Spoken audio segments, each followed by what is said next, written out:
Hi guys, welcome to our channel mister సిసింది. Bigg Boss Telugu season 9లో మరో ఎలిమినేషన్కి రంగం సిద్ధం చేసేశాడు బిగ్ బాస్. ఈ నేపథ్యంలో ఈ వారం నామినేషన్స్లో ఉన్న వారిలో నుంచి రాము సెల్ఫ్ ఎవిక్టెడ్ అవ్వగా కళ్యాణ్ సాటర్డే ఎపిసోడ్లోనే సేవ్ అవుతే జరగడం జరిగింది. ఇక ఆ తర్వాత మిగిలిన కంటెస్టెంట్స్లో నుంచి అంటే నామినేషన్స్లో ఉన్న వారిలో నుంచి సుమన్ శెట్టి, తనూజ, సంజన వరుసగా సేవ్ అయితే అయ్యారు.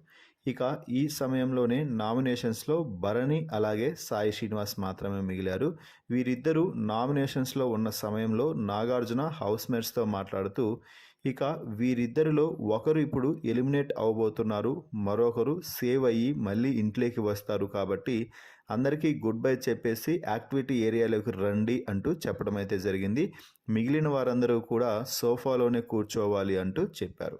ఈ సమయంలో అందరూ కూడా కన్నీటి పర్యవంతమయ్యారు. ముఖ్యంగా తనూజ భరణిని పట్టుకొని సారీ సార్ అంటూ భరణికి అయితే సారీ చెప్తూ కన్నీళ్ళు అయితే పెట్టుకుంది. దీనికి కారణం కూడా లేకపోలేదు. ఈ వారం తనూజ కారణంగానే భరణి నామినేషన్స్లోకి రావడం అయితే జరిగింది.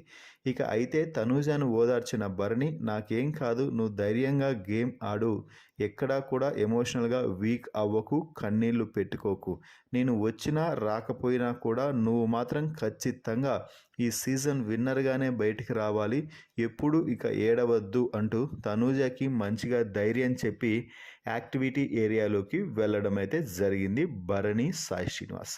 ఇక్కడే అసలైన సినిమా మొదలు పెట్టేశాడు నాగార్జున. వారిద్దరిని యాక్టివిటీ ఏరియాలో నిల్చోబెట్టిన నాగార్జున హౌస్మేట్స్తో మాట్లాడుతూ హౌస్లో ఇప్పుడు ఒక గోల్డెన్ బజర్ ఉంది తనూజ వద్ద.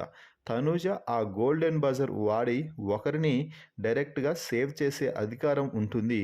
అయితే ఒకరిని సేవ్ చేస్తే మరొకరు ఇక ఓట్లతో సంబంధం లేకుండా ఎలిమినేట్ అవుతారు అంటూ నాగార్జున చెప్పడంతో తనూజ మరింతగా కన్నీళ్లు పెట్టుకుంటూ ఎమోషనల్ అయ్యి ఏమీ చెప్పలేకపోయింది. తనూజ, నీకు ఇదే ఫైనల్ కాల్, నువ్వు ఏదో ఒకటి చెప్పి తీరాల్సిందే అంటూ చెప్పడంతో, సార్ నేను ఆడియన్స్ని ఫాలో అవ్వాలి అనుకుంటున్నాను, ఆడియన్స్ ఇచ్చిన నిర్ణయాన్ని గౌరవిస్తూ నేను ఈ గోల్డెన్ బజర్ ఎవరికీ వాడాలి అనుకోవట్లేదు, ఎందుకంటే నేను ఒకరికి వాడితే మరొకరికి అన్యాయం జరుగుతుంది అంటే ఖచ్చితంగా నేను ఆ పవర్ని యూజ్ చెయ్యను అంటూ చెప్పడంతో ఇక నామినేషన్స్లో ఉన్నటువంటి ఇద్దరిని కూడా అక్కడే ఉంచి ఎలిమినేషన్ రౌండ్ అయితే ప్రారంభించేశాడు Bigg Boss. Red light, green లైట్గా విభజించేసి ఎవరిపైన అయితే రెడ్ లైట్ పడుతుందో వారు ఈరోజు ఎలిమినేట్ అవుతారని, ఎవరిపై గ్రీన్ లైట్ పడుతుందో వారు ఈరోజు సేవ్ అవుతారు అంటూ చెప్పడం అయితే జరిగింది. దీంతో కాసేపు అందరినీ టెన్షన్లో పెట్టిన బిగ్ బాస్ చివరికి గ్రీన్ లైట్ భరణిపై, రెడ్ లైట్ సాయి శ్రీనివాస్పై ఆగింది. దీంతో సాయి శ్రీనివాస్ ఎలిమినేట్ అయ్యి యాక్టివిటీ ఏరియా నుంచి బిగ్ బాస్ స్టేజ్ పైకి వెళ్ళిపోతే భరణి సేవ్ అయ్యి యాక్టివిటీ ఏరియా నుంచి బిగ్ బాస్ హౌస్లోకి ఎంట్రీ ఇచ్చాడు. మరి ఈ వీడియోపై మీ అభిప్రాయాన్ని కామెంట్స్ రూపంలో తెలపండి. అలాగే తనూజ అలాగే భరణి మధ్య జరిగిన ఈ సంభాషణపై కూడా మీ అభిప్రాయాన్ని కామెంట్స్ రూపంలో తెలపండి. ఈ వీడియోకి లైక్ చేసి షేర్ చేయండి. Please subscribe our YouTube channel mister సిసింద్రి.